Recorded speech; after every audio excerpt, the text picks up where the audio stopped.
Morning student, myself Pathan Ishrat Jahan from Paras English High School. Today I will teach Standard 7 Subject Science Chapter number 1 Nutrition in Plant. अब हम सबसे पहले जो हमारी heading है उसके बारे में समझेंगे न्यूट्रिशन इन प्लांट, यानी कि प्लांट अपना न्यूट्रिशन कैसे बनाता है. In class 6, you learn that food is essential. In class 6, you learn that food is essential for all living organisms. You also learn that carbohydrates, proteins, fats, vitamins, and minerals are components of food. These components of food are called nutrients and are necessary for our body. अब सबसे पहले हमने जो ये paragraph read किया है तो इसके बारे में हम समझेंगे, यानी हमने 1 to 6 क्लास तक ये देखा है कि हम जो जितने भी लिविंग ऑर्गेनिज्म, जितनी भी जानदार चीज़ें हैं उनको फूड की ज़रूरत होती है. अब हमारे पास जो फूड कैसे बनता है, उसके अंदर क्या क्या चीज़ें मौजूद हैं, वो सारी चीज़ें हम यहाँ देखेंगे. सबसे पहले तो उसमें कार्बोहाइड्रेट होता है, दूसरा protein, fat, vitamins and minerals. ये सारी चीज़ें होंगी तभी फूड तैयार होगा. अब ये सारी चीज़ें मिलकर न्यूट्रिशन बनती है, और न्यूट्रिशन जो है वो किस तरह से तैयार होता है वो हम आगे देखेंगे. Let's start next paragraph. All living organisms require food.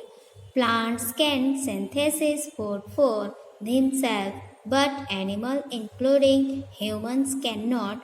They get it from plants or animals that eat plants. Thus, humans and animals are directly or indirectly dependent on plant. जैसा कि मैंने अभी बताया आपको ऊपर कि जो लिविंग ऑर्गेनिज्म है, जितनी भी जानदार चीज़ें, उन सब की जो ज़रूरत है वो फूड से पूरी होती है, यानी कि खाना सभी के लिए ज़रूरी है. अब प्लांट जो है वो अपना खाना खुद बनाता है. जैसा कि मैंने आपको बताया कि प्लांट ही एक ऐसा ऑर्गेनिज्म है जो अपना खाना खुद बनाता है, जबकि ह्यूमंस और एनिमल्स जो है वो दूसरे के ऊपर डिपेंड होते हैं. अब जाहिर सी बात है कि प्लांट अपना खाना खुद बनाता है, जबकि एनिमल जो है वो प्लांट को खाता है. यानी डायरेक्टली और इनडायरेक्टली दोनों चीज़ें, यानी ह्यूमन एंड एनिमल दोनों ही प्लांट पर डिपेंड होते हैं. अब हम यहाँ जैसे कि ये 2 स्टूडेंट है, पहेली और बूझो. तो अब जैसे हम लोग हैं, आप हमारे मन में भी कोई सवाल होता है तो हम पूछते हैं. इसी तरह ये जो बूझो है उसके भी मन में एक क्वेश्चन है जो वो यहाँ दिया हुआ है. वो क्या सवाल है वो हम देखेंगे. Boojho wants to know how plant prepare their own food. अब बूझो के मन में ये सवाल है कि प्लांट्स जो हैं वो अपना खाना खुद कैसे बनाते हैं. तो अब हम इसके आगे देखेंगे mode of nutrition in plant, यानी कि अब प्लांट्स जो है वो अपना खाना किस तरह से बनाता है उसके बारे में हम पहले रीड करेंगे, फिर हम समझेंगे.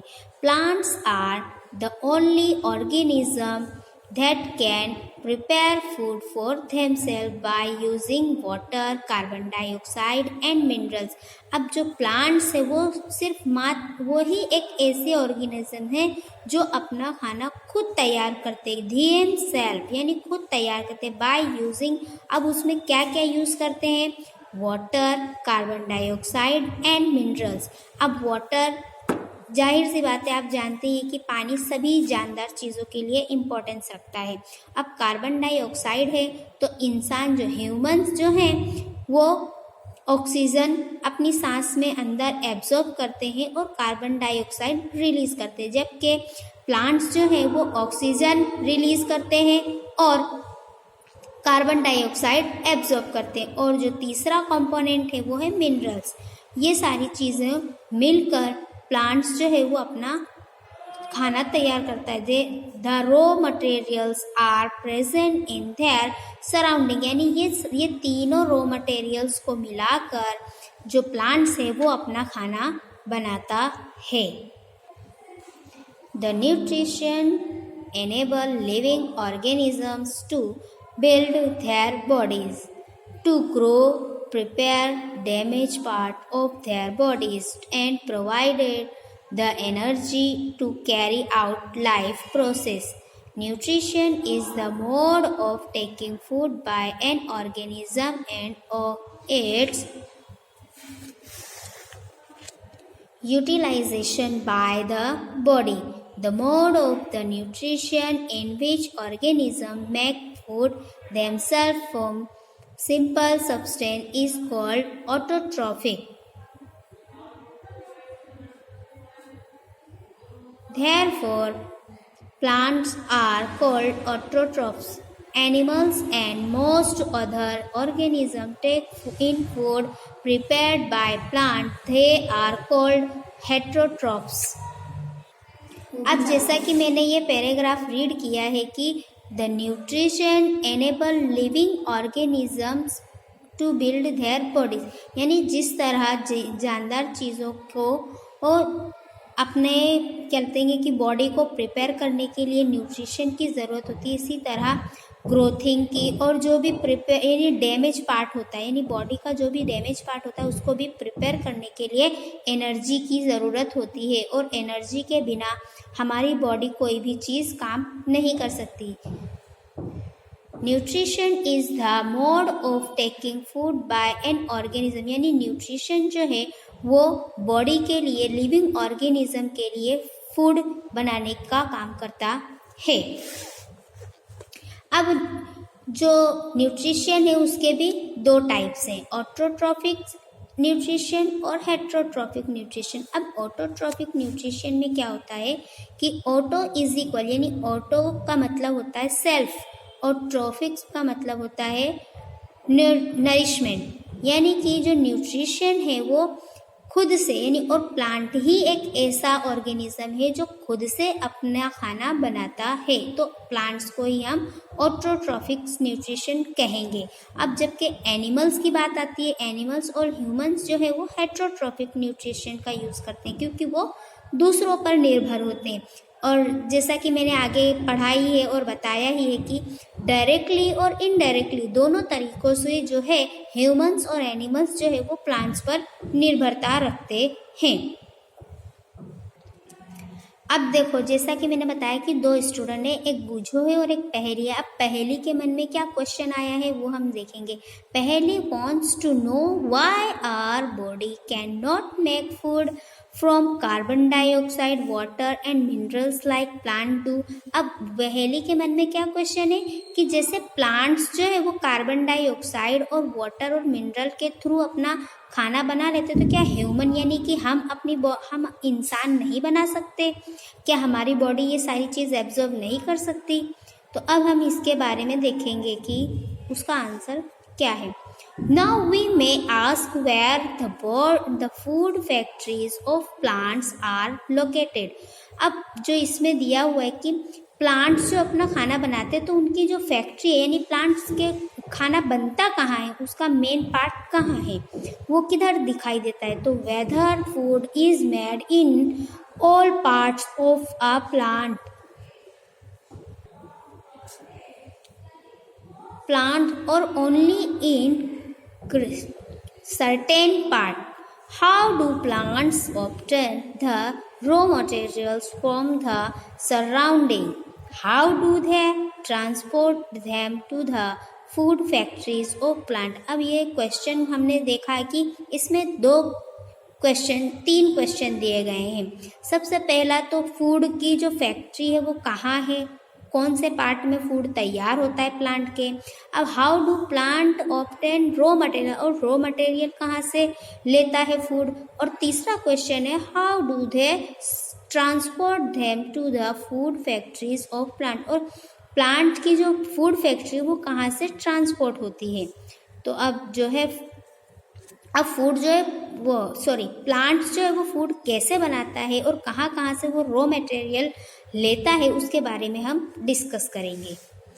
तो सबसे पहला है फोटोसिंथेसिस यानी food making process in plant, यानी फोटोसिंथेसिस के जरिए जो है वो प्लांट जो है वो अपना फूड बनाता है।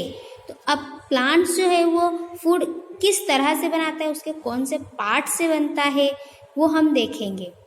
तो leaves are the food factories of plant. देखो सबसे पहला सेंटेंस हमारा है लीव्स जो है पत्तों के जरिए जो है प्लांट अपना खुराक बनाता है, अपना खाना तैयार करता है। किसके जरिए? लीव्स के जरिए यानी पत्तों के जरिए। प्लांट्स के अंदर फूड फैक्ट्री कहाँ होती है? पत्तों में होती है। Therefore all the raw materials must reach the leaves, यानी जितने भी रॉ मटेरियल्स हैं जैसे मिनरल्स है और सनलाइट है, वाटर है, ये सारी चीज़ें जो है ये रॉ मटेरियल्स है जिसके थ्रू जो है वो लीव अपने खाने की तैयारी करता है। Water and minerals present in the soil are absorbed by the roots and transported to the leaves। जैसा कि मैंने बताया कि वाटर और मिनरल्स वो जो है वो प्लांट्स को है जो सॉइल यानी ज़मीन में से मिलते हैं और ज़मीन के अंदर से वो अपने ये दो रॉ मटेरियल्स को एब्जॉर्ब करके प्लांट्स के थ्रू पहुंचाते हैं।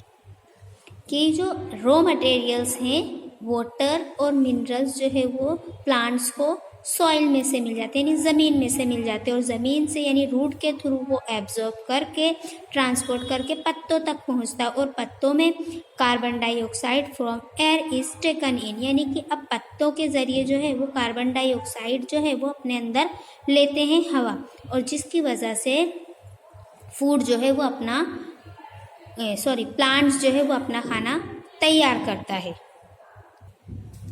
Through the tiny pores present on the surface of leaf, these pores are surrounded by guard cells. Such pores are called stomata।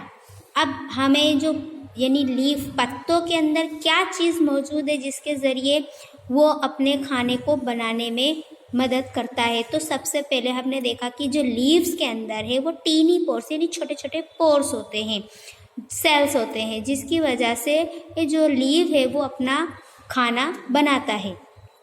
These pores are surrounded by guard cells। अब उनके जो छोटे छोटे pores है उसके अंदर भी सेल्स होते हैं तो उन्हें गार्ड सेल्स बोलते हैं, यानी प्रोटेक्शन करते हैं। जैसे कि जब तक सूरज दिखाई देता है, जब तक सनलाइट मिलती है तब तक वो पोर्स जो हैं वो ओपन होते हैं और जैसे ही रात होती है वो पोर्स क्लोज हो जाते हैं, यानी कि गार्ड सेल्स। गार्ड का मतलब क्या होता है कि देख रेख करना, और फिर उन सेल्स को उन पोर्स को क्या कहते हैं? Stomata.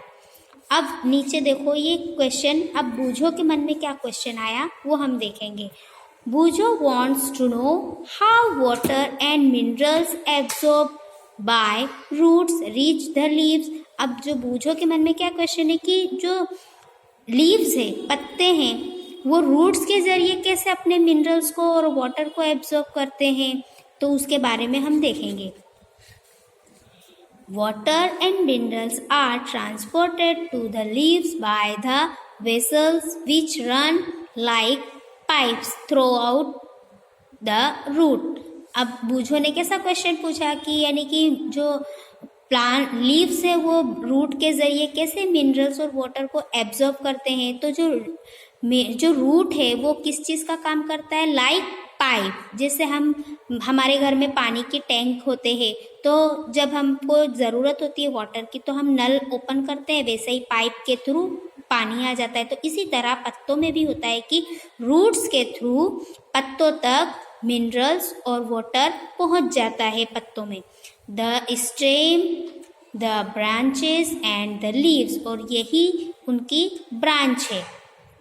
They form a continuous path और passages for the nutrients to reach the leaves, और इसी प्रोसेस के थ्रू जो है पत्ते अपना खाना बनाते हैं। दे आर कॉल्ड वेजल, और इसी चीज़ को वेजल कहते हैं। You will learn more about transport of materials in plants in the chapter number 11। अब हम इसी के बारे में जो है वो आगे हमारा जो चैप्टर नंबर 11 है उसमें और भी ज़्यादा की मालूमात हासिल करेंगे, लेकिन अभी फ़िलहाल के लिए हमें इतना ही जानना ज़रूरी है। अब हमने ऊपर जो पैराग्राफ रीड किया तो हमारे मन में भी कुछ क्वेश्चन जगे होंगे, जाहिर सी बात है। तो इसी तरह पहेली को भी एक क्वेश्चन याद आया है। अब वो क्या क्वेश्चन है वो ये हम देखेंगे। Paheli wants to know what is so special about the leaves that they can synthesis food but other part of the plant can not. यानी कि अब पहेली के मन में क्या है कि जो प्लांट्स के अंदर ऐसा कौन सा स्पेशल पार्ट पत्तों में होता है जिसकी वजह से पत्तों के थ्रू प्लांट अपना फूड बनाता है, और पार्ट्स क्यों नहीं होते कि जहाँ वो फूड नहीं बना सकता है। तो अब पहेली के मन में जो क्वेश्चन था उसका आंसर हमें इस पैराग्राफ में मिल जाएगा। The leaves have a green pigment called chlorophyll। देखो हमारा आंसर पहले ही लाइन में हमको मिल गया कि यानी पत्तों के अंदर जो है एक ऐसा पार्ट होता है जिसको ग्रीन पिगमेंट कहते हैं, यानी हरापन जो, उसकी वजह से क्लोरोफिल जो है, क्लोरोफिल सबसे इम्पोर्टेंट चीज़ जो है वो है क्लोरोफिल, जो पत्तों के अंदर ग्रीन पिगमेंट होता है उसकी मदद से जो है प्लांट जो पत्ते हैं जो अपना खाना बनाते हैं। It help leaves to capture the energy of the sunlight. यानी पत्तों ये क्लोरोफिल के थ्रू उसकी मदद से जो है पत्ते सनलाइट यानी कि सूरज की रोशनी जो है वो कैप्चर करते हैं, और सबसे इम्पोर्टेंट सूरज की रोशनी नहीं होगी तो प्लांट्स जो है वो अपना खाना नहीं बना सकता। सिर्फ दो मटेरियल्स होने से, सिर्फ दो चीज़ें होने से खाना नहीं बनता। अगर खाली वाटर और मिनरल्स होगा और उसके अंदर एनर्जी यानी सनलाइट नहीं होगा, कार्बन डाइऑक्साइड नहीं होगा, तो पत्ते किस तरह से अपना खाना बनाएंगे। जाहिर सी बात है इंसान भी जब खाना बनाता है तो उनके पास पूरा मटेरियल्स होता है तभी वो खाना बना सकते हैं। इसी तरह पत्तों में भी है कि अगर उनके पास पूरे रॉ मटेरियल्स मौजूद नहीं होंगे तब तक वो खाना नहीं बना सकते।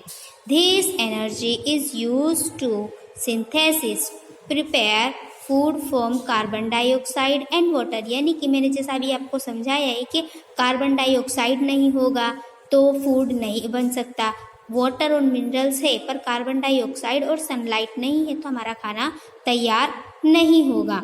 और उसी वजह से देखो, since the synthesis of food ऑसर in the presence of sunlight it is called photosynthesis.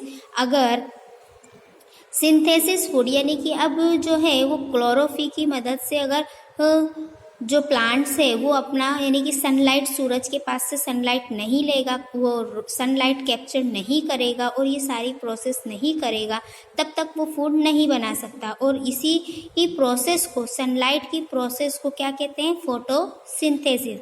अब हम इसका मतलब जान लेंगे। फोटो यानी लाइट, सिंथेसिस का मतलब यानी कंबाइन, यानी कि जो लाइट है, सूरज की रोशनी है, कार्बन डाइऑक्साइड है, मिनरल्स है एंड वाटर से, ये सारी चीज़ों को कंबाइन करेंगे तब जाकर हमारा जो है वो प्लांट्स जो है वो अपना खाना बनाता है। So we find that chlorophyll, और उसी के अंदर क्लोरोफिल जो मौजूद है उसकी वजह से जो क्लोरोफिल है उसकी मदद से सनलाइट कैप्चर होगा, कार्बन डाइऑक्साइड आएगा और वाटर आएगा। ये सारी चीज़ों को मिलाने से, ये सारी चीज़ों को मिलाकर जो है तो carry out of the process of photosynthesis, ये सारी चीज़ों को मिलाने से क्या बनता है, फोटोसिंथेसिस बनता है। और फोटोसिंथेसिस की वजह से जो है वो हमारा यानी प्लांट्स का खाना बनता है। It is a unique process on the earth, और यही एक अनोखा प्रोसेस है जो सिर्फ और सिर्फ प्लांट ही करता है, ना कि इंसान, ना कि जानवर करते हैं। The solar energy is captured by the leaves and stored in the plant in the form of food, और यही एनर्जी को, सोलर एनर्जी को कैप्चर करके जो पत्ते हैं वो अपना उसे एब्जॉर्ब करते हैं, पत्तों जो हैं वो सनलाइट को कैप्चर करते हैं और स्टोर करके फिर अपना फूड बनाते हैं। Thus, sun is the ultimate source of energy for all living organism. और जो देखो ये जो बात कही है ये बहुत वेरी इंपॉर्टेंट है। Thus, sun is the ultimate source of energy, यानी कि सूरज ही एक ऐसा और यानी कि चीज जो है कि जिसकी वजह से इंसान यानी लिविंग ऑर्गेनिज्म जितने भी ऑल लिविंग ऑर्गेनिज्म जितनी भी जानदार चीज़ें हैं वो बिना सूरज की रोशनी के अपना जीवन गुजार नहीं सकती। बिना उसकी एनर्जी के कोई भी काम नहीं हो सकता है। Can you image life on earth in the absence of photosynthesis. अब हमें देखो यहाँ एक्सक्लेमेशन मार्क दिया है। क्या हम कभी यानी कि इमेज कर सकते हैं फोटोसिंथेसिस के बिना अर्थ पे लाइफ? इंसान हो चाहे जानवर हो चाहे प्लांट्स हो, यानी सबके लिए जो है फोटोसिंथेसिस वेरी इंपॉर्टेंट। अगर ये ना हो तो कभी इमेज किया है? अगर सूरज की रोशनी ना हुई तो, अगर दिन ही नहीं निकला तो हम कैसे जिएंगे? यानी हमारे लिए ज़रूरी है। In the absence of photosynthesis there would not be any food. अगर फोटोसिंथेसिस नहीं हुआ तो प्लांट्स जो है वो खाना नहीं बनाएंगे, और उसकी वजह से प्लांट्स खाना नहीं बनाएंगे तो मैंने जैसे बताया डायरेक्टली और इनडायरेक्टली दोनों तरीक़ों से जो है ह्यूमंस एंड एनिमल्स दोनों ही प्लांट्स पर निर्भरता रखते हैं। तो अगर फूड ही नहीं बनेगा, अगर प्लांट ही नहीं होगा तो जो ह्यूमंस और जो एनिमल्स है वो किस तरह से अपनी ज़िंदगी गुजारेंगे? The survival of almost all living organism directly और indirectly dependents upon the food made by the plants. अब मैं जैसे मैंने बताया कि डायरेक्टली और इनडायरेक्टली दोनों ही तरीक़ों से जो है वो डिपेंड रखते हैं प्लांट्स पे। यानी कि जितने भी और यानी कि अगर फोटोसिंथेसिस ना होगा तो ऑलमोस्ट ऑल लिविंग सर्वाइव करेगा, यानी जद्दोजहद करेगा अपने खाने के लिए। अब जब प्लांट्स होगा तभी तो वो यानी कि अपनी ज़िंदगी को बसर कर सकता है ना। Based oxygen which is essential for the survival, यानी कि सबसे इम्पोर्टेंट है ऑक्सीजन।